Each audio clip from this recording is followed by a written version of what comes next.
요즘 그 새로운 집으로 이사 갈 때나 또는 또 새로운 사무실로 이사 갈 때 보면 가장 큰 과제가 옛날 것들 청소하는 겁니다. 저도 나이가 들다 보니까 이 옛날 것들을 청소하고 버리는 것들을 잘 못해요.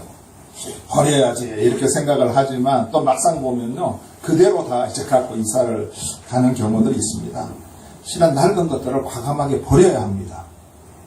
우리가 2016년도 전반전을 보내고 이제 7월이라는 여름, 무더운 여름 하프타임을 지금 우리가 맞이하고 있습니다.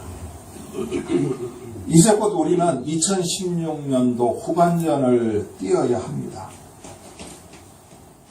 후반전을 우리가 뛰기 전에 우리가 갖고 전반전에서 뛰었던 것 중에서 이 쓸데없는 것들, 그리고 갖고 뛰면 도리어 손해가 되는 그러한 것들을 이 하프타임에 과감하게 버리면 금년도 후반전은 어떻게 되는지 아세요? 승리하는 후반전이 될 줄 믿습니다. 오늘 본문을 보면 예수님께서 제자들을 부르시는 장면들이 나옵니다. 베드로, 안드레, 야고보, 요한이 모든 것을 버려두고 예수님을 쫓습니다.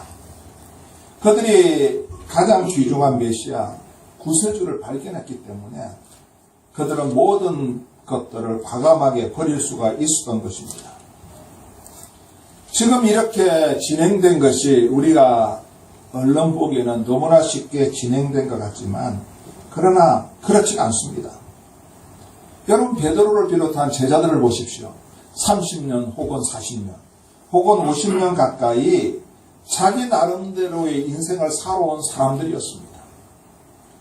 그러나 그들은 하나님의 아들인 예수님을 알지 못했고 믿지 못했던 인생을 지금까지 살아왔습니다.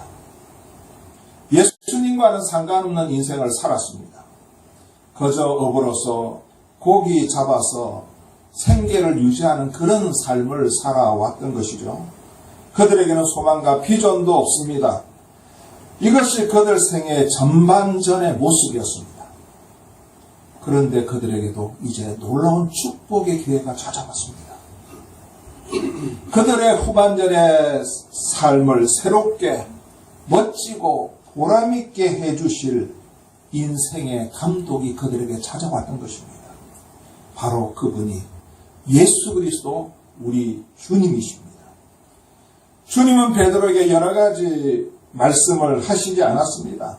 한 가지 놀라운 작전 지시를 내리고 있습니다. 이것은 베드로의 전반전의 삶을 완전히 새롭게 바꿀 작전 지시였습니다. 여러분, 그 작전 지시가 뭔지 아세요? 바로 깊은 데로 가라는 것입니다. 깊은 데로 가.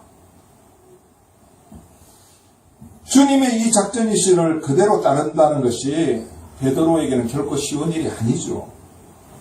이 작전 지시를 따르는 것을 결사적으로 막을 아주 강력하고도 엄청난 장애물들이 베드로의 속에 있었습니다. 베드로가 이 장애물을 파괴해야만 그는 주님의 작전 지시대로 깊은 데로 갈 수가 있습니다. 베드로는 드디어 자기 속에 있는 이 장애물들을 멀리 던져버렸습니다. 그리고 그는 주님의 작전 지시대로 깊은 데로 갔습니다. 우리는 오늘 본문 4절 시몬에게 이르시되 깊은 데로 가서 그물을 내려 고기를 잡으라는 말씀과 그 다음에 나오는 5절 시몬이 대답하여 이르되 선생님 우리들이 밤이 새도록 수고하였으되 잡은 것이 없지만은 말씀에 의지하여 내가 그물을 내리리이다. 이 베드로의 대답은 힘들이지 않고 순조롭게 그냥 이어져 진행된 것처럼 생각이 됩니다. 4절 다음에 바로 5절이 그냥 그렇게 나오기 때문에. 그러나 얼마나 큰 싸움이 베드로에게 있었는지 모릅니다. 베드로가 이 큰 싸움 끝에 드디어 깨트려버린 장애물이 무엇인지 아세요? 우리가 주님의 말씀, 나를 향하신 주님의 작전 지시를 받아들이는 것을 강력하게 거부하게 만드는 우리들의 장애물이 무엇인지 아십니까? 우리는 이것을 살펴보고 우리도 베드로처럼 이러한 장애물들을 과감하게 깨트려 버리고 주님의 작전 지시에 순종하는 우리들이 되어서 참 이 후반전을 멋지게 맞이하는 저와 여러분이 되시기를 먼저 주님의 이름으로 축원합니다. 아멘. 이 장애물, 아주 고약한 장애물, 이 깨트려야 되는데 첫 번째 이 장애물이 바로 자존심입니다. 자존심. 이 자존심이란 무엇을 말하느냐? 남에게 굽히지 아니하고 자신의 품위를 스스로 지키는 그러한 마음을 자존심이라고 사전에는 이렇게 참 멋지게 설명을 하고 있습니다. 남에게 굽히지 않는 것입니다. 이 자존심의 기본적인 근간이 뭔지 아세요? 바로 고집과 아집입니다. 그래서 자존심 그러면 거기에는 아집과 고집이 반드시 있습니다. 하나님 앞에서 한번 징계를 받고 혼난 사람들은 이렇게 고백합니다. 아, 목사님, 난 이제 아무것도 없어요. 나는 이제 아무것도 할 수 없습니다. 나는 이제 교만할 건더기조차도 없습니다. 이제 저는. 나는 교만하고 싶어도 교만할 수가 없습니다. 하나님 앞에 나는 이제 겸손할 수밖에 없습니다. 이렇게 하나님 앞에 한번 혼나고 징계받은 사람들은 이렇게 고백을 하는데요. 그러나 조심해야 됩니다. 하나님 앞에 완전히 깨어지지 않으면 이런 사람들에게 교만보다도 더 무섭게 나타나는 쓴뿌리가 있습니다. 그것이 무엇인지 아세요? 바로 고집과 아집입니다. 이 고집과 아집은요, 고래 힘줄보다도 더 질기고 강하다고 해요. 이것 때문에 또 2차적으로 아주 심하게 하나님의 징계와 연단을 받는 분들도 참 많이 있습니다. 이것 때문에, 고집과 아집 때문에. 어떤 사람들은 이렇게 말합니다. 사람이 살아가면서 자존심이 있어야지. 자존심마저도 없으면 어떻게 하나라고 이렇게 생각하는 사람들도 있습니다. 이것은 자존심과 자부심을 혼동하기 때문에 나오는 그러한 결과입니다. 이 자존심은요, 부정적인 측면으로 영향을 많이 미칩니다. 자기 자신과 공동체에게 손해가 끼치고 악영향을 끼치는 것을 알고도 고집을 피우는 거예요. 내가 고집을 피우면 나뿐만 아니라 내가 속해 있는 가정과 공동체에 손해가 끼쳐지고 그들을 힘들게 한다는 것을 알면서도 그렇게 밀고 나가는 것이 이게 자존심입니다. 그러나 자부심은 달라요. 자부심은 자기 자신 또는 자기와 관련되어 있는 것에 대하여 스스로 그 가치나 능력을 믿고 당당히 여기는 마음입니다. 자부심은 긍정적인 측면으로 많은 영향을 끼치죠. 자부심은 자기 정체성의 기초가 됩니다. 내가 하나님의 아들이야. 나는 예수 그리스도의 제자야. 나는 하나님의 백성이야. 이러한 자신의 정체성이 크리스천으로서의 그 자부심을 갖는데 원동력이 됩니다. 오늘 본문에 시몬, 베드로가 나오고 있습니다. 그는 여러분이 아시다시피 업으로서 잔뼈가 굵었습니다. 지금까지 그는 업으로서 고기 잡는 일을 해왔기 때문에 이 고기 잡는 일에 대해서는 누구보다도 앞선다고 그렇게 생각을 했습니다. 그 분야에 있어서는 자타가 공인하는 전문가입니다. 주님은 이 베드로의 강한 자존심을 버리도록 만들으셨습니다. 오늘 성경에 보니까 밤새도록 고기를 잡으려고 노력을 했지만 한 마리도 잡지 못하고 실패해버린 베드로에게 주님께서 이렇게 말씀하시죠. 4절을 보면요. 말씀을 마치시고 시몬에게 이르시되 깊은 데로 가서 그물을 내려 고기를 잡아라. 하여튼 베드로는 주님의 말씀대로 했더니 엄청난 고기를 잡았습니다. 5절 6절 시몬이 대답하여 이르되 선생님 우리들이 밤이 새도록 수고하였으되 잡은 것이 없지만은 말씀에 의지하여 내가 그물을 내리리다 하고 그렇게 하니 고기를 잡은 것이 힘이 많아 그물이 찢어지는지라. 만일 자존심 때문에 베드로가 배 오른편에 가서 그물을 내려 고기를 잡으라는 주님의 말씀에 대해서 이곳은 내가 손바닥처럼 잘하는 곳인데 내가 고기 잡는 일에는 도 같은 사람인데 젊은 사람 당신이 뭐야? 라고 하는 식으로 베드로가 자기의 자존심을 내세웠다면 그물이 찢어질 만큼의 엄청난 고기를 못 잡았을 뿐만 아니라 바로 구세주 예수 그리스도를 발견하지 못했을 것입니다. 아마 베드로의 후반전은 전반전을 벗어나지 못하고 그 인생을 종결했을 것입니다. 우리가 금년 후반전을 맞이하기 전에 주님께서 우리에게 과감하게 무엇을 버리라고 말씀하시는지 우리가 그 음성을 들어야 될 것 같아요. 바로 자존심입니다. 베드로를 처음 만나서 자존심을 버리게 하신 주님께서 오늘 우리에게 너희들의 자존심을 버리라. 후반전을 뛰기 위해서 이렇게 말씀을 하고 계십니다. 우리가 자존심을 가지고서는 주님의 작전 지시를 받아들일 수가 없습니다. 그러므로 이 자존심, 우리들의 고집과 아집을 과감하게 이 시간 벗어 던집시다. 그리고 우리가 이제 나는 자존심을 받았다고 선포하고 후반전을 뛰시기를 주님의 이름으로 축복합니다. 아멘. 또 이 베드로로 하여금 주님의 작전 지시를 받아들이는데 아주 강력한 장애물이 있었습니다. 이게 바로 자만심입니다. 자만심. 사람들은 저나 여러분이 다 남이 나를 알아주기를 바라는 마음을 갖고 있습니다. 남이 나를 알아주지 않고 칭찬하지 않아주면요 서운하게 생각해요. 서운하게. 그런 것 같아요. 저 지금도 그런 부분이 좀 있어요. 목사님 설교 잘한다는 말 안 해주면 서운해질 수가 있습니다. 설교하고 내려오는데 모르는 사람들이 다 모른 척하고 그냥 인사도 안 하면 서운해져요. 그러나 한 분이라도 목사님 은혜 받았습니다. 그러면 제 마음속에 마치 목이 말랐는데 생수를 마시는 그런 기분이 좋아요. 끝나고 내려갈 때 여러분 그렇게 말 안 해도 괜찮아요. 제가 부담을 주는 것 같은데. 야, 우리 장로님 참 오늘 찬양님도 잘하시는데 이 한마디 들으면 우리 장로님이 기분이 좋죠. 그러나 참 그런 것 같아요. 모든 사람이 다 칭찬을 받고 나를 알아주기를 원하는 마음을 다 갖고 있습니다. 그래서 다른 사람이 내 자신을 알아주도록 나를 드러내기도 하고 또 뽐내기도 하고 자랑하기도 합니다. 바로 이것이 바로 자만심입니다. 자만심. 베드로는 다른 제자들보다 더 이 자만심이 강했습니다.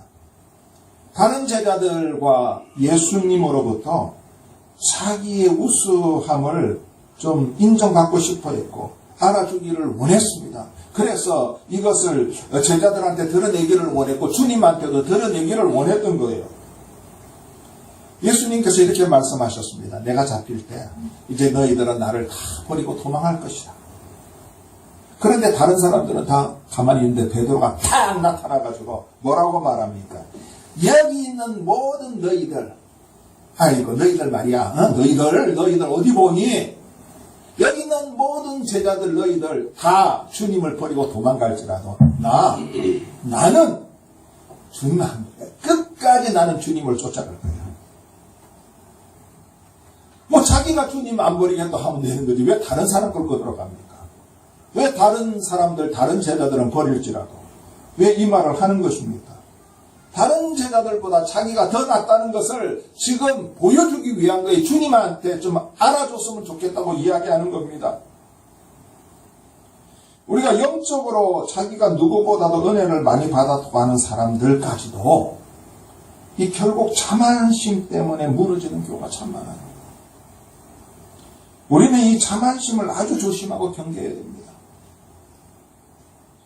어부인 베드로는 다른 사람들보다 더 많은 고기를 잡아 다른 사람들에게 베드로는 최고의 어부야 라는 소리를 듣고 싶지 않았겠습니까? 남에게 지기를 싫어하는 베드로의 성격상 자랑하고 싶고 칭찬받고 싶었을 것입니다. 이런 베드로에게 밤새도록 수고했지만 고기가 없었다는 것은 이 베드로의 자만심이 완전히 뭉개져 버리는 그런 결과가 가져온 거예요. 아마 베드로는 쥐구멍이라도 찾고 싶었을 거예요. 속된 말로 말하면 바닷속이라도 뛰어들어가고 싶었을 것입니다. 우리가 지금 하프타임을 하기 때문에 축구 이야기를 안 할 수가 없습니다. 축구 황제라 그러면 그래도 펠레를 이야기하지 않습니까? 이 펠레. 이 최고의 축구 기량에도 월드컵 우승을 하지 못한 브라질 대표팀을 향해서 펠레가 이렇게 독서를 퍼붓습니다. 2006년 독일 월드컵에서 우승 후보 0순위인 브라질 팀이 8강전에서 프랑스에게 덜미를 잡힌 것은 브라질은 당연히 결승에 간다는 선수들의 자만심 때문이었다고 이 펠레는 쓴소리를 했습니다. 퍼붓어요. 그냥 자만심 때문에 실패했다는 거예요. 자만심이 들어가게 되면 실패가 따라오게 되어 있습니다. 저는 저와 여러분들이 아무리 실패는 성공의 어머니라 할지라도 전반전에 실패한 것으로 끝냈으면 좋겠어요. 실패는 성공의 어머니라고 해서 후반전에도 실패하는 삶을 산다? 전 싫어요. 후반전에는 전반전의 실패의 쓴맛을 저와 여러분이 보지 않았으면 좋겠습니다. 이제 이 자만심을 내버리고 주님의 작전 지시를 겸손하게 받아들이고 순종하는 저와 여러분이 되기를 바랍니다. 여러분, 자만심과 교만심으로 가득 차있던 헤롯 왕이 죽는 사건은 우리에게 충격을 주었습니다. 그리고 우리로 하여금 자만심을 주저없이 그냥 내던져버리라는 교훈을 우리에게 주고 있습니다. 사도행전 12장 21절에서 23절에 이렇게 기록되어 있습니다.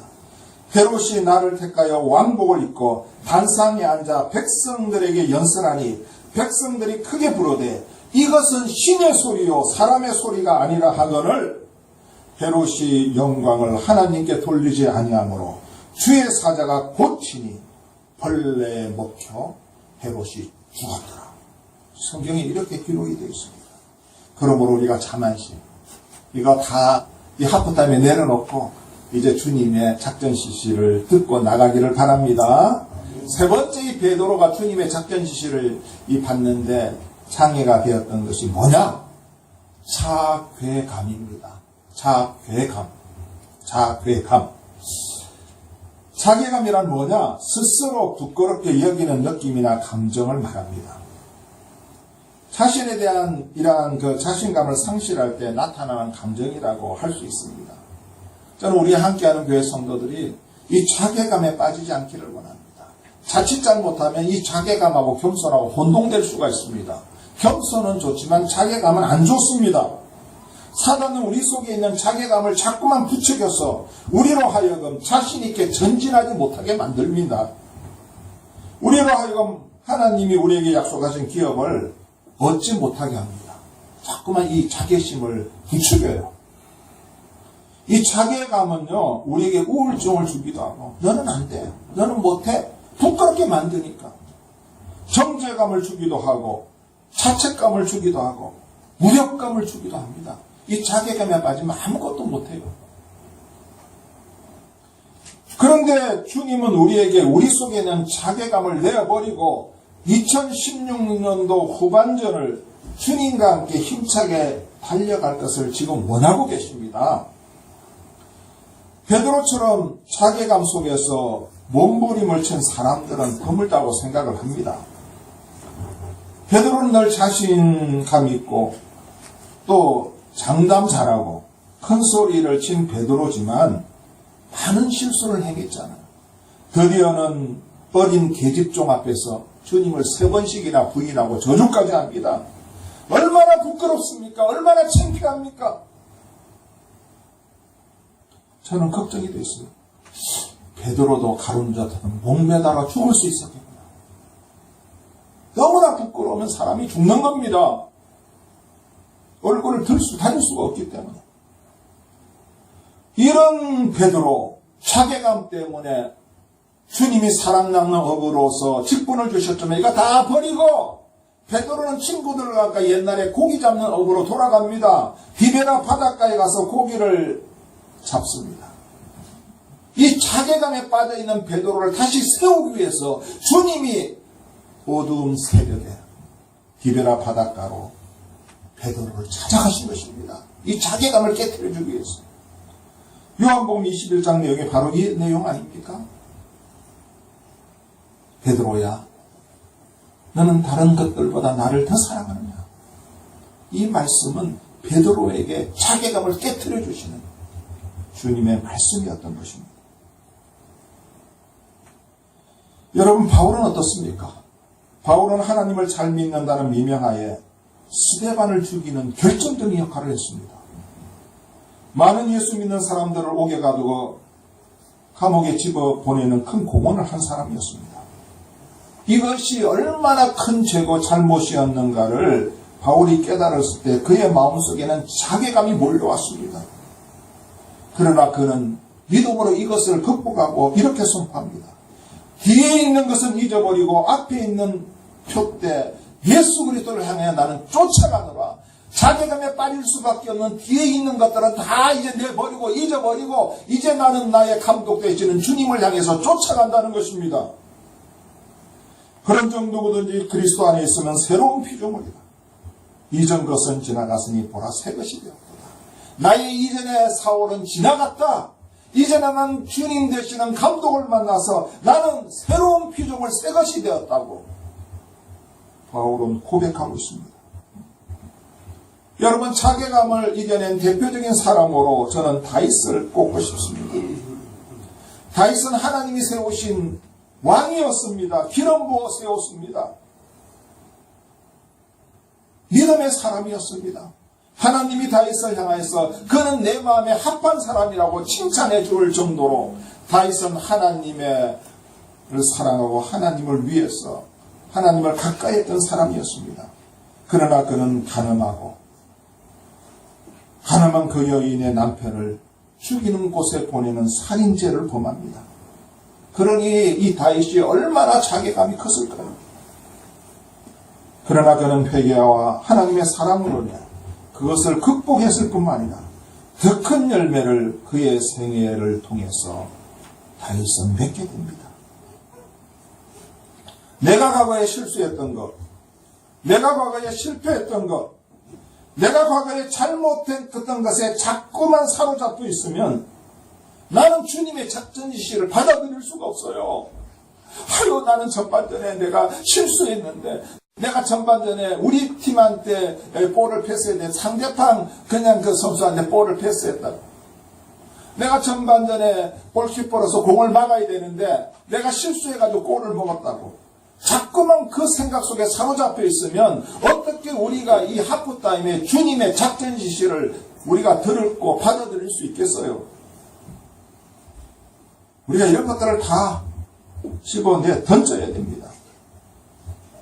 우리가 주님의 작전 지시를 받아들이고 후반전을 성공적으로 뛰려면 이러한 자괴감에 사로잡힌 모든 것들을 내어버리는 저와 여러분이 되기를 바랍니다. 우리의 자존심과 우리들의 자만심과 우리의 자괴감이란 이 장애물을 깨트려야만 우리가 깊은 곳으로 갈 수가 있습니다.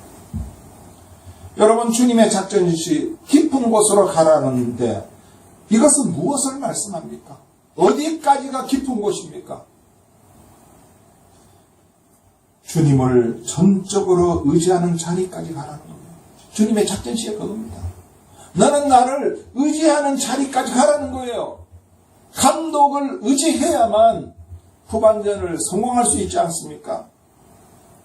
주님께 전적으로 맡기는 자리까지 가라는 거예요. 주님은 오늘 우리한테 그렇게 말씀합니다. 너 자신을 믿지 말고 나에게 모든 것을 맡기고 너는 내 지시대로 뛰기만 해. 전적으로 주님께 맡기는 자리까지 가는 것이 깊은 곳까지 가는 것입니다. 주님을 전적으로 사랑하는 자리까지 가라는 말씀입니다. 우리가 세상 것도 사랑하고 다른 것도 사랑하고 그러는 것이 아니라 주님만을 전적으로 사랑하는 자리까지 갈 때 우리는 후반전의 삶이 달라질 수 있다는 것입니다.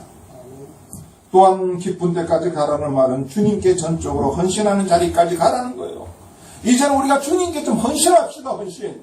나를 위해서 십자가에 달려 돌아가신 그 주님, 오늘도 나를 위해서 하나님의 우편에서 기도하시는 그 주님, 오늘도 나와 함께 하시고 나를 지키시고 보호하시고 인도하시는 그 주님을 위해서 전적으로 헌신하는 자리까지 가는 것이 뭐가 문제가 되는 것입니까? 오늘 그 자리까지 가는 데까지 우리가 깊은 데로 가자는 말씀입니다. 주님의 작전 지시대로 깊은 곳에 가서 그물을 던진 결과가 무엇입니까? 고기가 너무 많이 잡혔어. 한 마리도 못 잡았는데, 그래서 그물이 찢어집니다. 친구들을 불러가지고 친구의 배까지 고기를 가득 채웁니다. 여러분, 그러나 베드로는 잠시 후에 이 모든 고기를 버려두고 주님을 따라갔습니다. 이렇게 고기를 많이 잡고 친구의 배까지 고기를 채운 것은 무엇을 의미합니까? 베드로의 후반전의 인생이 어떠할 것인가를 미리 예표적으로 보여주는 거예요. 이제 베드로의 후반전의 인생은 한 마리도 못 잡는 실패 인생이 아니라 영혼들을 잡는, 사람을 낚는 풍성한 열매를 거두는 그러한 어부가 될 것이다. 이것을 예표적으로 이야기해 주는 거예요.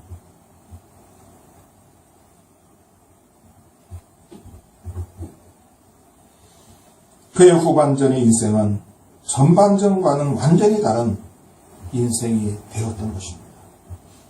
베드로는 전반전에는 고기 잡는 어부였지만 후반전은 사람을 낚는 어부, 영혼을 구원하는 어부로서 그는 완전히 바뀌어지게 된 것입니다. 이제 베드로는 모든 것을 버려두고 자기 인생의 감독 되시는 주님을 따라갔습니다. 이제 그의 멋진 후반전이 시작되는 순간입니다.